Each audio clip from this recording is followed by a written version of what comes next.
Hi, I Dr. Vibha Mishra welcome you in my channel We Care Homeopathy. Hope you all are happy and healthy and doing very good. आज मैं hair fall की बात करूंगी।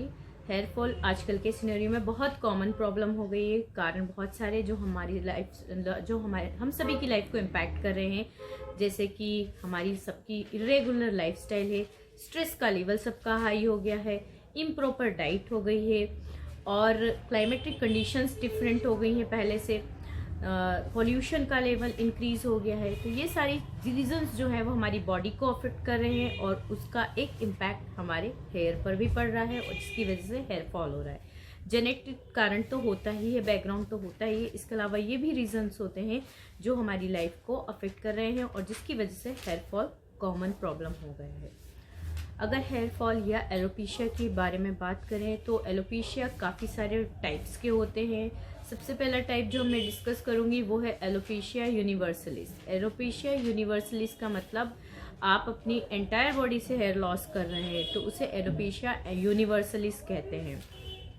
Alopecia universalis में अगर homeopathy approach की बात करते हैं तो होम्योपैथी में अप्रोच होती है इस कंडीशन में थोड़ी हम डीप एक्टिंग ड्रग्स सिलेक्ट करते हैं, नोजोट सिलेक्ट करते हैं, जैसे कि ट्यूबरक्लाइनम है, सिफलाइनम है, कार्सिनोसिन है, इस तरह के नोजोट है, सुराइनम है, सल्फर है। इस तरह की डीप एक्टिंग ड्रग्स जो है वो एक होम्योपैथ आपके लिए सिलेक्ट करता है according to symptom similarity. Next जो एलोपेशिया होता है वो है alopecia androgenic alopecia. Androgenic alopecia जिसे हम कॉमनली जानते हैं मेल पैटर्न हेयर लॉस जिसे हम बोलते हैं या फीमेल पैटर्न हेयर लॉस बोलते हैं, वो होता है एंड्रोजेनिक एलोपेशिया।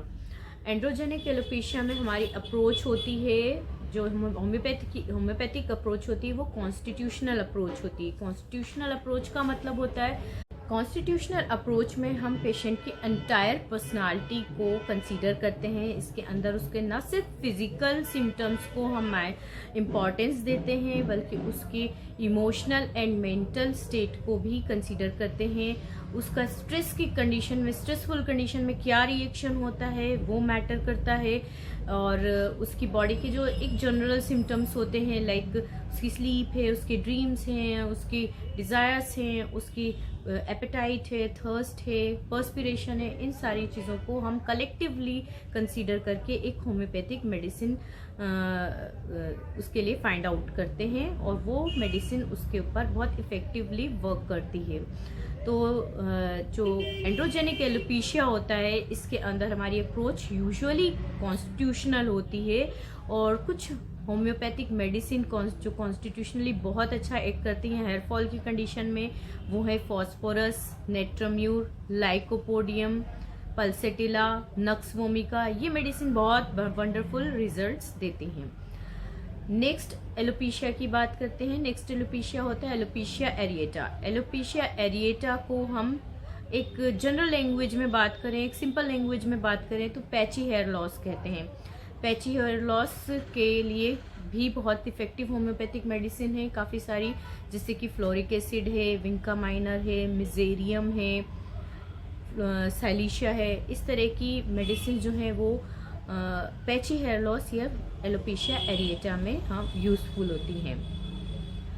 अगर हेयर फॉल में हमें कोई भी सिम्टम नहीं मिल रहा है या कोई बाल्डनेस पैच नहीं बना है, सिर्फ हमारी हेयर फॉल हो रहा है और हेयर डेंसिटी कम होती जा रही है, हमें कोई कॉन्स्टिट्यूशनल सिम्टम नहीं मिल रहा है, सिस्टमिक रीज़न नहीं है उसके पीछे, सिर्फ लोकल सिम्टम्स हैं, तो कुछ मेडिसिन्स हैं जिन्हें हम कंसीडर कर सकते हैं। जैसे कि सबसे पहले है विस्बेडन। विस्बेडन ऐसी ड्रग है जो कि एक तरह से हेल्थ टॉनिक की तरह वर्क करती है। ये सप्लीमेंट्स की तरह काम करती है, हमें सप्लीमेंट हमारी बॉडी के अंदर डिफिशियंसीज को कम करती है, मिनरल्स का सप्लीमेंट देती है, हमारी बॉडी के अंदर एसिमिलेशन एब्जॉर्प्शन को इंक्रीज कर देती है और हमारी बॉडी के अंदर जो डिफिशियंसी है उनको ख़त्म करती है और हमारे हेयर रीग्रोथ को स्टिमुलेट करने में हेल्पफुल होती है। अगर आप सुनते हैं कोई लेडी अगर इस तरह से बोलती है कि मेरे पहले हेयर बहुत अच्छे थे, अभी मेरे हेयर बहुत थिन हो गए हैं, उसकी डेंसिटी बहुत कम हो गई है और रीज़न भी देते हैं कि मेरे काफ़ी समय से बीमार थी या मैं फ्रिक्वेंट इलनेस एनकाउंटर हुई है या कोरोना की बाद से हो गया है या फिर प्रेगनेंसी या डिलीवरी के बाद हो गया, डिफिशियंसीज हो गई हैं बॉडी में जिसकी वजह से हेयर फॉल स्टार्ट हो गया, तो विस better is a good medicine in that condition. Next medicine की बात करें, अगर स्पेसिफिक सिम्टम्स हैं या लोकल सिम्टम्स ही प्रोमिनेंट है, तो नेक्स्ट मेडिसिन है जाबोरेंडी।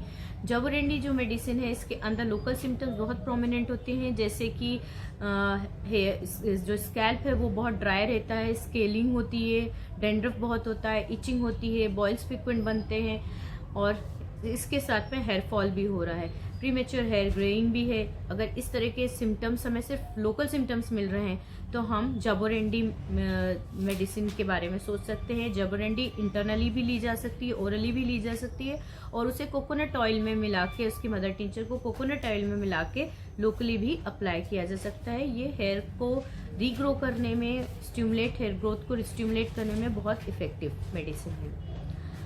मित्रों, मैं यूजुअली बायोकेमिक कॉम्बिनेशंस प्रेफर नहीं करती हूँ, देती नहीं हूँ, लेकिन यहाँ मैं आपके साथ एक बायो कॉम्बिनेशन शेयर करना चाहूँगी जो कि काफ़ी अच्छे रिजल्ट हैं इसके। आप इसे ले सकते हैं अगर आपको कोई कॉन्स्टिट्यूशनल सिम्टम्स नहीं है और आपको सिर्फ लोकल सिम्टम्स हैं, तो आपको R89 जो ड्रग है, ये इसकी ड्रॉप्स आप 20 ड्रॉप्स दिन में 2 बार, दिन में 3 बार आप इसकी पानी के साथ में ले सकते हैं, हाफ कप ऑफ वाटर के साथ में डालकर दिन में 2 बार या दिन में 3 बार आप ले सकते हैं। तो कुछ एलोपेशिया होते हैं जो ट्रीटेबल होते हैं, और कुछ एलोपेशिया या कुछ बार्डनेस हेयर लॉसेस होते हैं जो ट्रीटेबल नहीं होते हैं। ये एक डॉक्टर ही डिसाइड करता है कि कौन सी जो एलोपेशिया है आपकी ट्रीटेबल है या नहीं है, वो एक डॉक्टर ही डिसाइड करेगा। उसमें होम्योपैथी का क्या स्कोप है, ये एक होम्योपैथ डिसाइड करेगा। उसमें क्या प्रॉपर मेडिसिन आपके लिए है, कौन सी होम्योपैथिक अप्रोच होनी चाहिए, और उसमें क्या पोटेंसीज की सिलेक्शन होना चाहिए, उसके रिपीटेशन क्या होने चाहिए, एक होम्योपैथ बेटर सिलेक्ट करता है। इसलिए दोस्तों, मैं आपको एडवाइस करूंगी कि आप ब्लाइंडली कोई ड्रग ना लें, आप एक अच्छे होम्योपैथ को दिखाकर होम्योपैथिक मेडिसिन प्रिस्क्राइब करें, ताकि आपको होम्योपैथी के गुड रिजल्ट्स और इफेक्टिव रिजल्ट्स मिलें। Thank you.